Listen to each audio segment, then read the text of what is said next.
Hey, team players. Today we're going to be breaking down fantasy football from the team's perspective because what the teams do with their players are obviously dictating how well the player will do in fantasy football.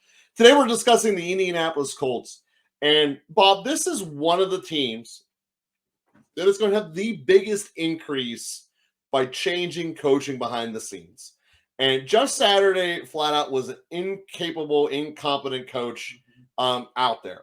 But from a fantasy perspective, we got to look at this and say there were other bigger problems with the Colts that are also getting cleaned up all at the same time.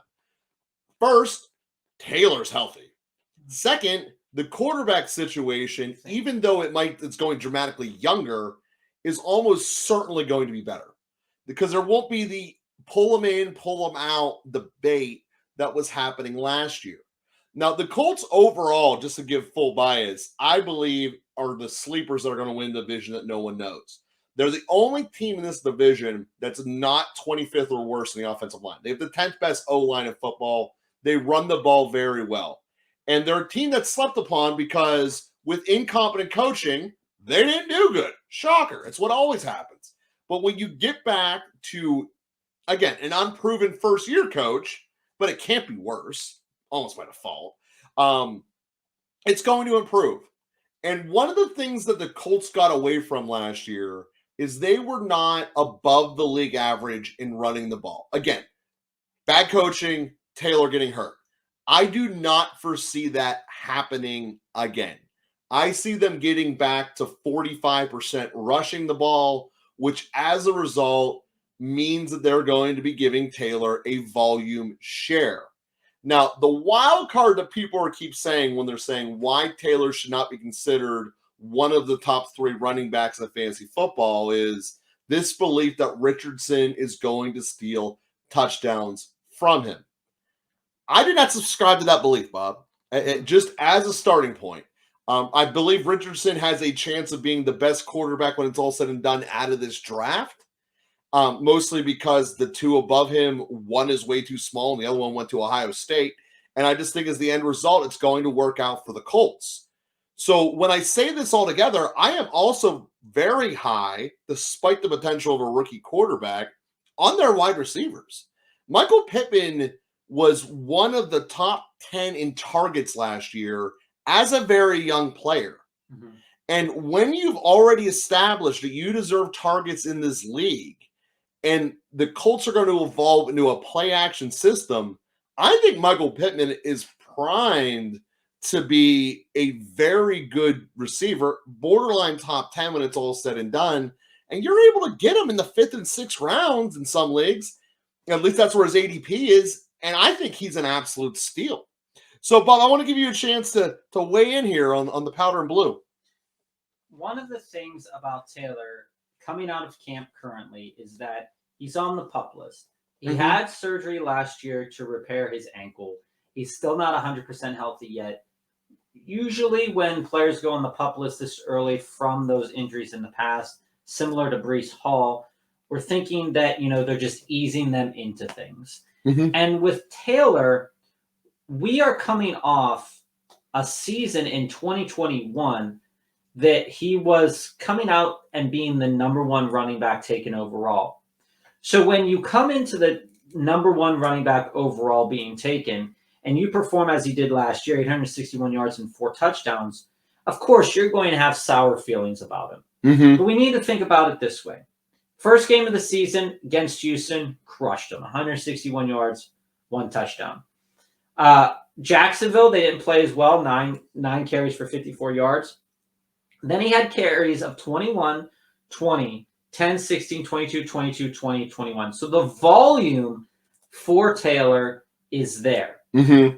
The line for the Colts is ranked high. Mm-hmm. So when you have volume and a offensive line that is ranked fairly high, you're probably going to get a running back that just by sheer numbers is going to, unlike Pierce, where there's probably going to be more movement.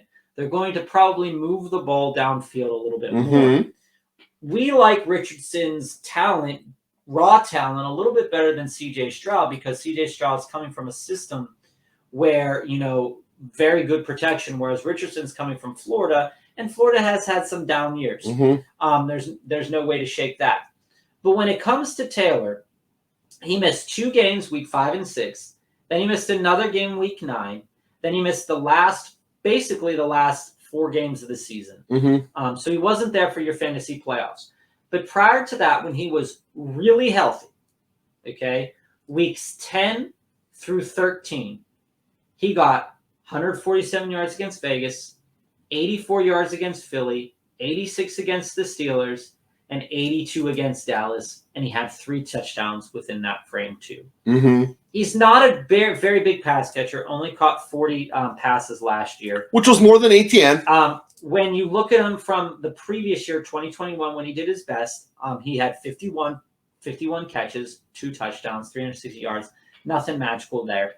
But when you go back to his 2021 season, which was his very best season out of the 3 that he's had, he rushed 2 years ago 18 total touchdowns, but 14 of them were in the red zone. So we all know that Jeff Saturday was incompetent. So bad. We know, though, what the coach that is now currently coaching the Colts did last year as a coordinator. Very good with a mobile quarterback. And we know what those running backs did. Okay? So even if Richardson does steal carries in the red zone from Taylor, it has to be better than whatever concoction of quarterbacks were happening with them last year. And we know that Jonathan Taylor has running back 1 upside. So this begs the question, is he worth it at his ADP of 11? Well, if I'm looking at when I can take Taylor, the other players that are there around that time, A.J. Brown, Devontae Adams, Stephon Diggs, Saquon Barkley, these 4 players. Saquon Barkley's going a little bit higher now that he signed his contract. So he's usually going like 7, 8, 9, somewhere in there. You compare Jonathan Taylor, he's not going to cost you as much as it did last year. Jonathan Taylor, you could potentially have Jonathan Taylor and Saquon. You could potentially have Jonathan Taylor, A.J. Brown. You could have Jonathan Taylor, C.D. Lamb. You could have Jonathan Taylor, Devontae Adams. You can have Jonathan Taylor, Derrick Henry, if you want to take Derrick Henry pretty high and take both teams from the AFC South that, the schedules are pretty easy for them this year. And Taylor is not going to do as bad as he did last year. And even in a year where he was struggling with injuries on a very bad team, he still produced 861 yards and 4 touchdowns on 192 carries. 332 carries he had the year prior, 232 the year prior to that, and the year prior to that he had 1,169 yards and 11 touchdowns. This team is not going to be as bad as they were last year. And strictly speaking, it's just because of the coaching. If you just trot out that same personnel they had last year with more competent coaching, there's a very real possibility they win that division. That team could have been better. I wouldn't say win the division of the Jaguars, but it could have been way better. Jacksonville only had like 8 wins. But the Jaguars were playing better as the year progressed. And they started bad, though. The Colts were not. When it comes to Pittman at ADP 78, wide receiver, around the wide receiver 30-ish, there is value there. We don't know how much because we don't know how much Richardson's going to throw the ball, but we do know Richardson has a cannon. We do know that Pittman is a capable target.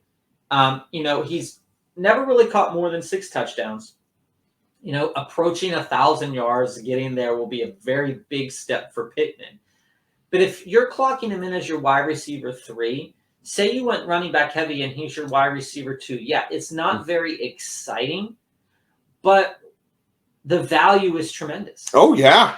And Richardson, when it comes to Richardson, if you go with a quarterback like Herbert or Lawrence as, in the 5th, 6th, or 7th rounds, or even say you take Dak Prescott in the 8th or 9th round, you can come around and turn around and say you want to have Richardson on your team because there is some explosive potential. The only reason I would draft Richardson is if I have a questionable quarterback. And maybe I take Kirk Cousins, and on games where Kirk Cousins is playing at night, I throw in Richardson. And that is something to think about. Let's start with that Richardson. We don't even know he's starting for the Colts. You also have Gardner Minshew, but at some point in time, in some point in time in this season, Richardson is going to start. But this is the part I don't know about that, because when I look at their schedule, they have the ability of being 3-3 at the end of their first 6 games, and that's how the favoritism will go. That's assuming 2 losses to Jacksonville. You come out of that on the other side. It just depends on what I'm saying if Minshew starts and he gets you to 3-3, you're not pulling them. No. Because you're going to have a chance to win that division. What they can't do is what they did last year. No, they cannot. If they continue to go back and forth with the quarterback situation, it's going to affect the offensive line. It's going to affect the timing on the offensive line. It's going to affect the running back situation. Taylor needs to know how to take the handoff from each different quarterback. Taylor needs to get consistent with that so that he can produce. Mm-hmm. He produced when he was consistent and there was consistent quarterback play. However pedestrian it was, he saw the rock. And you want him on your team. And where you can get him at, when you think about it, you can potentially have a team of Diggs and Taylor, and you're walking into the beginning of the season great start. with Diggs and Taylor. I'm happy with that. Just like I said, I'd be happy with, Saquon and Devontae Adams. Those two, I would rather have the Diggs and Taylor personally. Because I know Diggs is in a better situation. Mm-hmm. But that's a very realistic possibility, drafting from 9 to 12. Yeah. If you're drafting from 1 to 5, you're not even thinking about Taylor. He's not even going to be there for you when you come back, most likely. Yeah. But I have seen some drafts, and I'll pull up a couple here for you. Well, we'll leave it to ADP on that. But to the point here, Taylor's a stud. He's going to return to being a stud. And the run defenses that these guys are playing, especially once we get towards the second half of the year, the middle of the year is so soft for Taylor. Now, granted, when you look at the championship week, he's going to have to go through Pittsburgh and then Atlanta. So those aren't exactly the greatest 2 options. But then he's got Vegas for the championship, and they can't stop anyone. So it's an interesting time here for the Colts. I think that they're going to be in good shape. But the one thing to know for those to kind of conclude the Richardson thought, they have a very late bye. And if they're hunting in the mix with Minshew, there's a good chance that Richardson wouldn't hit the field until after their bye. And by then you have long since cut him. So without a doubt. Whoa, you're not cutting Richardson. Yes, you are. You're never going to play him. You're cutting him in fantasy. That's what I mean. Oh, yeah, they're not cutting him in real life. No, God, no. Yeah. He's going to be their starter for a while. But that's what I mean. In fantasy, you're not going to get any – unless he's starting week 1, he's probably never going to give you value in fantasy this season. And that's the point with him. If he plays, people are thinking about this scrambling thing, and he's going to be like Fields. Fields' rookie year was horrible too. So just keep in mind, he is not this diamond in the rough, super sleeper quarterback who's going to win your league. In all probability, he's not going to be on your roster at Halloween. And when you know that, it's probably not worth drafting him in the first place. You're probably better off if you want to play the sneaky quarterback game of going after someone like Carr or Pickens, because again, both basically free, but you have the upside of Carr's going to throw the ball downfield every play, and Kenny Pickett is in a spot where that team can't do anything but get better, especially with him. And I want to add on to Taylor is if this ankle injury continues to go into mid-August, he's going to keep dropping. And there's a very realistic. I mean, he's already dropping right now.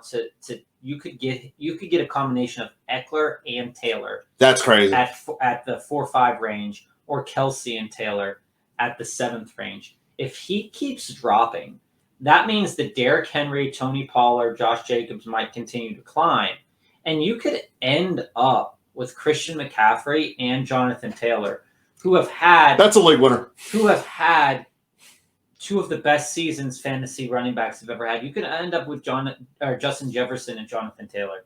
And This ankle injury, yes, it's a concern. Mm-hmm. He came back early from it last year, but it's repaired. It's structurally repaired now. The cuts are going to be It's not the same as a knee. Knees take forever. Ankles don't. It's going to be a little bit different for him to cut, but the offensive line is solid. Mm-hmm. And, you know, the coach right now, the coach from the Eagles last year, the offensive coordinator, knows how to coach an offense. Mm-hmm. And that's the piece that we are all looking for. So even if Taylor comes out a little bit sluggish in game 1 or game 2, where you really want him is those fantasy playoffs, because you can piece together a really good team by taking Taylor in the second round as opposed to the first round, because you're already getting a talent at that first round position. And the odds of both of them sucking, not very high. Mm-hmm. And so coming back around again, the later you're drafting, and say he's coming around at that 4-5, and you're at 4-5, you've already took a guy like Eckler, maybe you took Tyreek Hill, maybe Christian McCaffrey fell to you because people are taking wide receiver, and you take Taylor.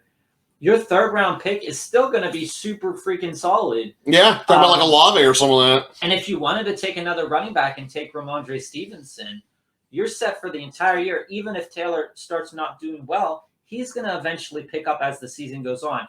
It's like with Jalen Ramsey's injury with Miami that just happened. He's out 6 to 8 weeks. I'd rather him be out 6 to 8 weeks now than 6 to 8 weeks during the middle of the season. Sure.